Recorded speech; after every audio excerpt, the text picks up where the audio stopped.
Welcome to TG24 TV. నేను సుమలత. మేడ్చల్ జిల్లా కుత్బుల్లాపూర్ నియోజకవర్గంలోని జగద్గిరిగుట్ట 126 డివిజన్లో మాల మహానాడు ముఖ్య కార్యకర్తల సమావేశం జరిగింది. జూలై 28 నుండి ఆగస్టు 23 వరకు చేపట్టే కార్యక్రమాల విజయానికి కార్యాచరణ ప్రణాళిక రూపొందించారు. జాతీయ అధ్యక్షుడు జి చెన్నయ్య మాట్లాడుతూ రాజ్యాంగ విరుద్ధంగా జరిగిన ఎస్సీ వర్గీకరణ వల్ల మాలలకు విద్య ఉద్యోగాల్లో అన్యాయం జరిగిందన్నారు.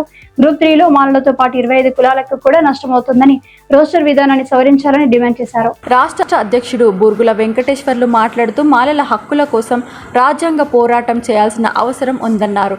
ఇటీవల విడుదలైన ఉద్యోగ నోటిఫికేషన్లలో గ్రూప్ 3కు తగిన కేటాయింపులు లేకపోవడం సామాజిక న్యాయానికి వ్యతిరేకమని విమర్శించారు. ఈ సమావేశంలో కె రాజేష్ను రాష్ట్ర ప్రధాన కార్యదర్శిగా నియమించి జి చెన్నయ్య చేతుల మీదుగా నియామక పత్రం అందజేశారు. ఆయనతో పాటు నాయకులను ఘనంగా సన్మానించారు. అంబేద్కర్ విగ్రహానికి పూలమాల వేసి నివాళులర్పించారు. ఈ సమావేశంలో మాల మహానాడు రాష్ట్ర మహిళా విభాగం అధ్యక్షురాలు ఎం సరళ, రాష్ట్ర మహిళా విభాగం ప్రధాన కార్యదర్శి కె లలిత, స్థానిక మాల మహానాడు నాయకులు దండి సతీష్, డి రతన్, బండారి సంగారాం, మన్నె సాయికుమార్, కాంబ్లే సురేబాన్, మన్నె బాలిక కాంబ్లే ఆమ్రపాలి, కాలనివాసులు తదితరులు పాల్గొన్నారు.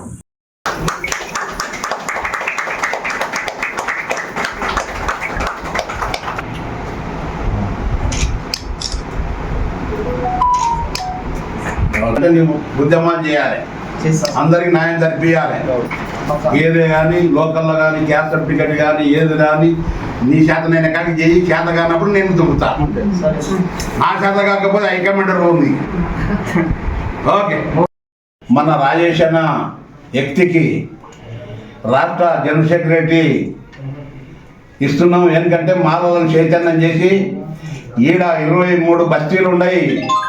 ముట్టన 23 బస్తీల కమిటీలు ఏర్పాటు చేసి మాలలను చైతన్యం చేసి ఎస్సీ వర్గీకరణ చేసినాక మాలలకు తీరని అన్యాయం జరిగింది. ఏంటంటే రోసర్ పాయింట్ పెట్టి ఆ పాయింట్ల ఒక్క జాబ్ కూడా మాలలకు రాలేదు. 5% మాలలకు అన్నారు, 9% MRPS అన్నారు. అయితే 5% అంటే 5 జాబులన్నా రావాలి కదా. 5 జాబులు రాలేదు. మన ఎస్సీ కార్పొరేషన్ లోన్లు వాళ్ళకి, డబుల్ బెడ్రూమ్లు వాళ్ళకి, అదేవిధంగా 3 ఎకరాల భూమి అలాగే పోయింది.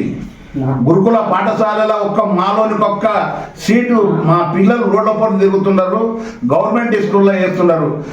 ఈ గురుకుల పాఠశాలలో కూడా మా పిల్లలకు సీట్లు వస్తారు. వెంటనే ఏంది సీట్లు లేవు అని అడిగితే వాళ్ళు ఏ కారణం చెప్తున్నారంటే మీది వర్గీకరణ అయ్యింది, వర్గీకరణ లేవల్ అయిపోయింది మీది, వాళ్ళకు ఇంటర్వ్యూ చేస్తున్నారు మా MRPSలకు. అంటే అంత దారుణంగా జరుగుతుంది. మాలలకు తీరని అన్యాయం జరుగుతుంది. తీవ్రంగా ఖండిస్తున్నాం. దీని న్యాయమైన దగ్గర పోరాటం చేస్తాం. మేము పోరాటం చేసి న్యాయం జరగాలంటే మేము కోర్టు కూడా పోయినామని కూడా మనం చేస్తున్నాము. అందు గురించనే దీన్ని కౌంటర్గా మేము సాధించుకోవాలంటే ఏది 33 జిల్లాలలో కలెక్టరేట్ ముందర ధర్నాలు, మెమరాండాలు కలెక్టర్లకు ఇచ్చి ఈ రోసర్ పాయింట్ను సవరించాలి. సవరించకపోతే తీరని అన్యాయం జరుగుతుంది. రేవంత్ రెడ్డి గారు దయచేసి మాకు న్యాయం చేసేటట్టు కూడా చేయాలని కూడా కోరుకుంటున్నాం రేవంత్ రెడ్డి గారికి. ఏంటంటే చాలా ఏదో అనుకున్నాం కానీ చాలా అన్యాయం జరుగుతుంది. దాన్ని మేము తీవ్రంగా ఖండిస్తున్నాం. మాలలను చైతన్యం చేసి మంచిగా మేము మా హక్కులు వచ్చిన దగ్గర సాధించుకుంటాం, ఉద్రేకంగా చేస్తామని మెమరాండాలు 33 జిల్లాల మెమరాండాలు ఇచ్చి మా కార్యకర్తలకు అందజేసి మరి ఆ నుండి ఏ నిర్ణయం చేయాలని కూడా మేము తీసుకుంటామని కూడా నిర్ణయం చేస్తాం.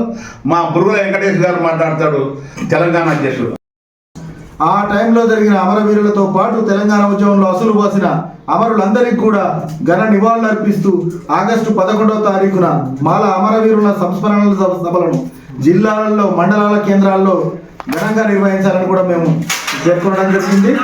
అయితే ఈ రోస్టర్ విధానాన్ని పూర్తిగా సవరించే వరకు మాలమానాడు ఉద్యమం ఆగదని, దీని మూలంగా ఇంకా ఏం జరిగిందంటే ఇప్పుడు శాతవాహన యూనివర్సిటీలో ఏవైతే ఒక 6 పోస్టులు వస్తే ఎస్సీ కేటగిరీకి 6 వచ్చినాయి. అంటే 15% రిజర్వేషన్ ఉన్న వాళ్ళకి 6 కేటాయించినప్పుడు గ్రూప్ 3 5% ఉంది. అట్లా కంపల్సరీ 2 పోస్టులు రావాలి. కానీ అక్కడ వచ్చింది 0. అంటే దీన్ని బట్టి ఏమర్థమవుతుంది, మాలలకు పూర్తిగా అన్యాయం చేసే ఉద్దేశంతోనే జరిగిందనేది మేము ప్రగాఢంగా నమ్ముతున్నాం. అంతేకాకుండా డెంటల్లో అసిస్టెంట్ డెంటల్ ప్రొఫెసర్ పోస్టులు కూడా ఈ మధ్యలో పడ్డాయి. అవి 42 ఉద్యోగాలు ఉంటే ఎస్సీ కేటగిరీకి 10 ఉద్యోగాలు వచ్చినాయి. 10 ఉద్యోగాలు వస్తే గ్రూప్ 3లో 5% ఉన్న ఎస్సీలకి ఒకటే ఉద్యోగం కేటాయించబడ్డది. అంటే ఎస్సీలకు ఉమ్మడిగా ఉన్న ఎస్సీలకు 10 ఉద్యోగాలు ఉన్నప్పుడు 5% ఉన్న మాలలకి 3 ఉద్యోగాలు రావాలి. కానీ ఇక్కడ 1 ఉద్యోగం మాత్రమే వచ్చింది. అంటే ఈ రోస్టర్ విధానం అనేది లోపభూయిష్టంగా ఉంది. దీన్ని ఖచ్చితంగా ప్రభుత్వం సవరించాలి. సవరించేదాకా మా పోరాటం ఆగదు. జై భీమ్. మా జాతీయ అధ్యక్షుడు చెన్నయ్య సార్ నన్ను నమ్మి స్టేట్ జనరల్ సెక్రటరీ పోస్ట్ ఇచ్చిండ్రు. మా మాలాలతో అన్యాయం అవుతుంది. నేను చెన్నయ్య సార్తో కలిసి మా మాలాలని న్యాయం చేస్తానని నేను మనస్ఫూర్తిగా చెప్తున్నాను. అందరికీ జై భీమ్. హాయ్ అండి, నేను మీ Satyasri. Please do subscribe TG24 TV.